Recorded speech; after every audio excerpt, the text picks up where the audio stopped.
ایک باپ آپ کو اپنی عزت دے رہا ہے، ایک باپ آپ کو اپنی عزت کہ جس کی بیٹی کی طرف اگر کوئی 2 منٹ دیکھ لے وہ گوارا نہ کرے اور اس سے لڑنے کے لیے پہنچ جائے، اس ناز و ناز میں پلی ہوئی اس بیٹی کو آپ کے حوالے کر رہا ہے، اور آپ اس عزت کا یہ فائدہ اٹھا رہے ہیں کہ اسی باپ کے سامنے جب اس کا دل زخمی ہے کہ میں نے اپنے جگر کے ٹکڑے کو اجنبی لوگوں میں بھیجنا ہے، وہاں جا کے کیسا وتیرہ ہوگا، اس کا گزر کیسے ہوگا، اس کا معاملہ اچھا ہوگا کہ نہیں ہوگا، اولاد اس کو ملے گی یا نہیں ملے گی، اس کو 200 فکرے لائق ہیں۔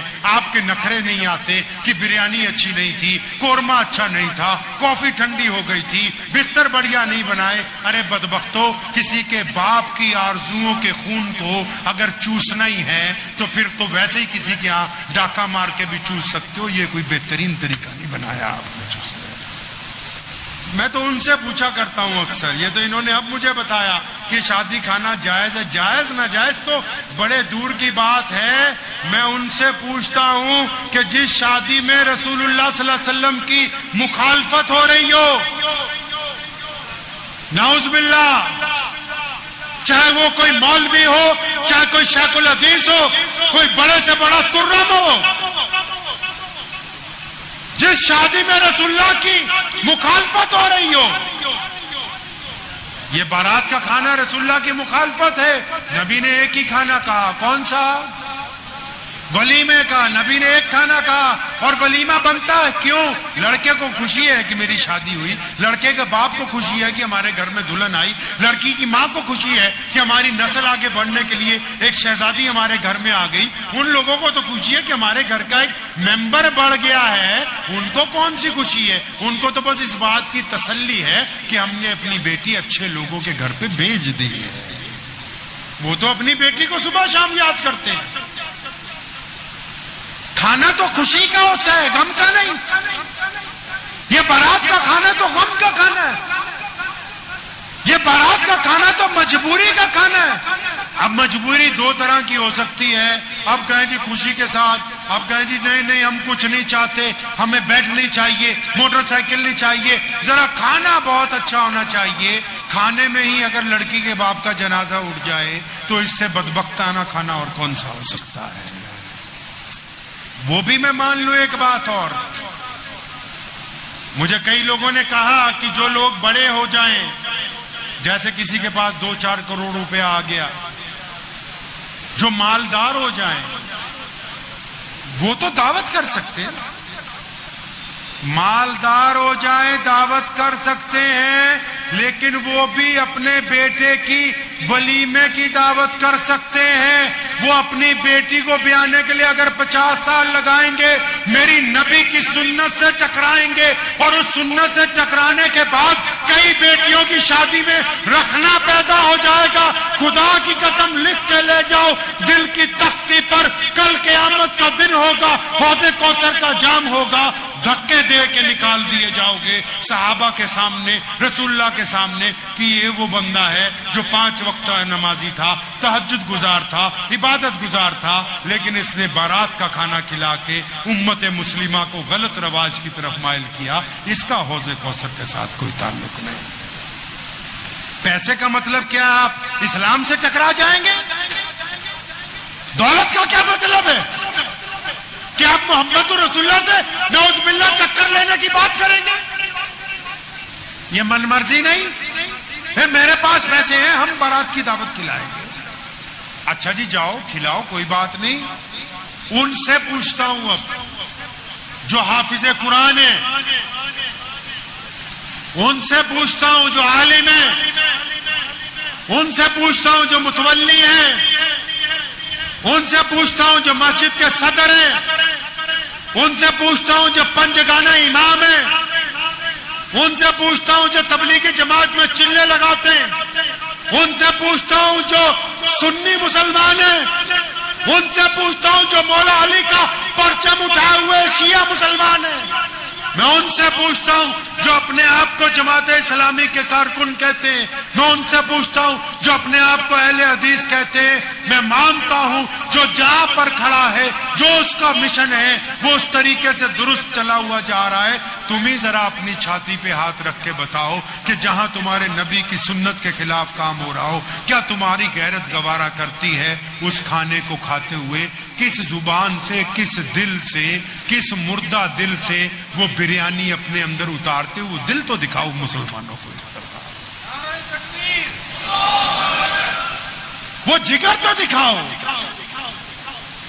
ارے غیور لوگ تو محمد رسول اللہ نے کہا مرد ہوتے ہیں۔ مرد وہ نہیں جو کسی کو 1 منٹ میں مار دے، مرد وہ نہیں جو دوسرے کو گالی دینے لگے، مرد وہ ہوتا ہے جو اپنی عزت کا سودا نہیں کرتا، مرد وہ ہوتا ہے جو کسی کا مانگا ہوا نہیں کھاتا، مرد وہ ہوتا ہے جو رسول اللہ کی اتباع کرتا ہے، مرد جو ہوتا ہے جو سنت کے لیے رشتہ داری چھوڑ دیتا ہے، مرد وہ ہوتا ہے جو سنتوں کے لیے نوکریاں چھوڑ دیتا ہے۔ وہ کون سی مردانگی ہے جو ذرا سی بات پر گردن کو خم کر دے؟ وہ سب کچھ ہو سکتے ہیں، محمد رسول اللہ کے وفادار نہیں ہو سکتے۔ یہ دین رسول اللہ کی محبت پر ٹکا ہوا ہے مسلمانوں، رسول اللہ کی محبت پر ٹکا ہوا ہے یہ دین۔ آپ سمجھتے ہیں مسجدوں سے چل رہا ہے، مدرسوں سے چل رہا ہے، خانقاہوں سے چل رہا ہے؟ نہیں نہیں، جب تک محمد رسول اللہ سے تعلق قائم ہے تب تک ہم ایمان والے ہیں۔ اگر رسول اللہ سے تعلق ٹوٹ جائے پھر کوئی کچھ بنتا رہے، کوئی فائدہ ہونے والا نہیں۔ پکڑے جائیں گے قیامت والے دن، ایسے لوگ گرفتار ہوں گے۔ یہ رسول اللہ نے دین بنایا۔ ہم لوگوں کا بھی سفر ہوا، میں نے کئی مسلمانوں کو کہا کہ کیا اسلام نہیں ہے جو کہتا ہے کہ غیر مسلموں کے ساتھ گلے ملو؟ کیا یہ اسلام نہیں ہے جو کہتا ہے کہ امیر اور غریب ایک صف میں؟ آپ نماز پڑھتے کیسے ہو؟ آپ نے اسلام کی ضروریات کو ضروریات بنا کے رکھ دیا، اس کا مقصد فوت کر دیا ہے۔ بالکل کھیل ہے، ایک تماشا ہے بس۔ اگر میں چند سوال پوچھنے پہ آ جاؤں گا، میری خود کی حمیت گوارا نہیں کرتے۔ اتنے بڑے بڑے مسلمان بیٹھے ہیں، اکثر لوگوں کو میں پوچھتا ہوں کہ بھائی نماز کیوں پڑھتے ہیں؟ نماز کیوں پڑھتے ہیں؟ پتہ ہے آپ کو؟ کتنی میری بہنیں مائیں بیٹھی ہیں، آپ بیٹھے ہو، پتہ ہے کہ آپ کو کہ آپ نماز کیوں پڑھتے ہو؟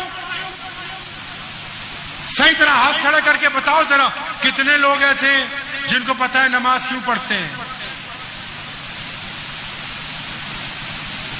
دیکھ لو، 70 سال سے پڑھ رہے ہیں، کوئی 40 سال سے پڑھ رہا ہے۔ کیوں پڑھتے ہیں؟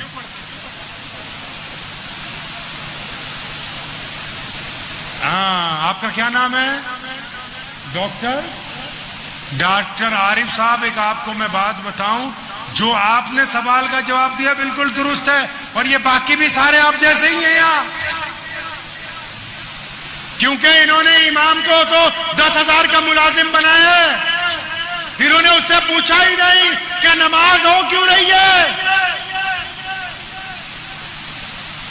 قرآن پاک نے، محمد رسول اللہ نے بنا وجہ تسمیہ کے، بنا وجہ، میں وہی بات پھر دہراتا ہوں کہ یہ پنڈال اوپر نیچے ہوتا تو کام چل جاتا، لیکن اگر اس مقصد کی بات نہیں ہوتی تو کام نہیں چلتا۔ آپ نماز پڑھتے ہیں، خدا را آپ کو نماز پڑھنے کا مقصد نہیں پتا، لیکن اگر آپ قرآن پڑھیں گے، قرآن نے کہا ان الصلاۃ، پتا ہے آپ کو؟ کیا پتا ہے جی؟ ارے واہ، ان کو آیت بھی یاد ہے لیکن ترجمہ نہیں پتا۔ ترجمہ اس لیے نہیں پتا، گوشت زیادہ کھاتے ہیں ہم لوگ۔ جو ہمارے ہندو سکھ دوست ہیں نا، وہ یہ سمجھنے لگے بس گوشت کھانا ہی اسلام ہے۔ ان کو یہ مغالطہ ہو گیا کہ شاید مسلمان ہی وہی ہے جو گوشت کھاتا ہے۔ بھائی پیارے نبی نے تو نہیں کہا، کہاں لکھا ہے کہ صبح گوشت کھاؤ؟ کہاں لکھا ہے دوپہر گوشت کھاؤ؟ کس حدیث میں ہے کہ شام کو گوشت کھاؤ؟ حدیث میں تو لکھا ہے کہ نبی علیہ السلام نے فاقہ کیا 3 دن کا، 4 دن کا، 5 دن کا۔ حدیث میں تو لکھا ہے نبی علیہ السلام کدو کو پسند کرتے تھے، حدیث میں تو لکھا ہے نبی علیہ السلام دہی کو پسند کرتے تھے، نبی علیہ السلام سرکے کو پسند کرتے تھے۔ کس نے کہا کہ صبح دوپہر شام؟ میرے والد صاحب رحمۃ اللہ علیہ فرمایا کرتے تھے کہ پپیتا کھانے سے اگر پیٹ میں ٹھیک ہو جاتا ہے، نرمی آ جاتی ہے، بادام کھانے سے عقل آ جاتی ہے، تو یہ جو کالا بھینسا جو صبح شام گوشت کھاتے ہو، کیا اس کے کھانے سے کوئی اس کی عادت نہیں آئے گی آپ کے اندر؟ کچھ نہیں آئے گا ویسا۔ کہاں اسلام کو چھوڑا ہے؟ دیکھیں آپ، ہم نے تو سوچا کہ بس یہ چند رسم و رواج سنیں۔ نماز اس لیے فرض کی گئی، نماز ضرورت ہے۔ پھر کہتا ہوں ڈنکے کی چوٹ پر، نماز فرض ہے لیکن اسلام کی ضرورت ہے۔ ضرورت کیوں؟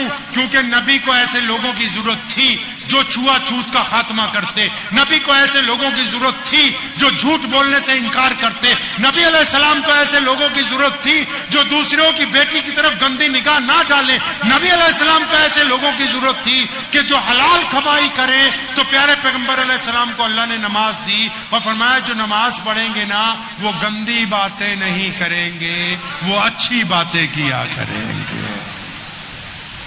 قرآن نے پھر کہا جو نماز پڑھیں گے وہ متقی ہوں گے۔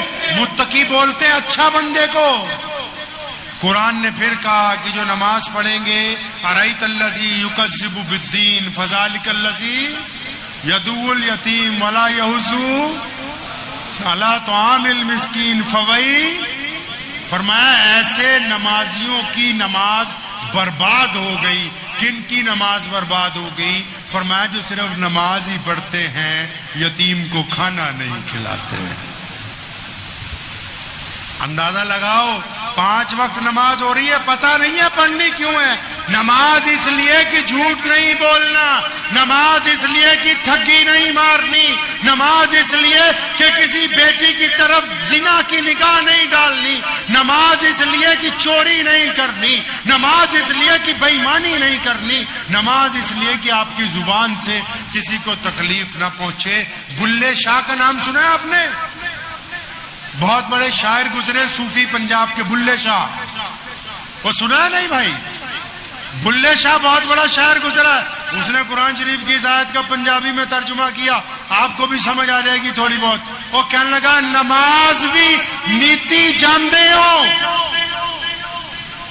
نماز بھی نیتی جاندے ہو، ٹھگی بھی کیتی جاندے ہو، آکی کیتی جاندے ہو۔ کہتا نماز بھی پڑھتا ہے، ٹھگی بھی مارتا ہے، نماز بھی پڑھتا ہے، باہر بیٹیوں کو گندی نگاہ سے بھی دیکھتا ہے، وہ بدبخت یہ کیا کرتا ہے تو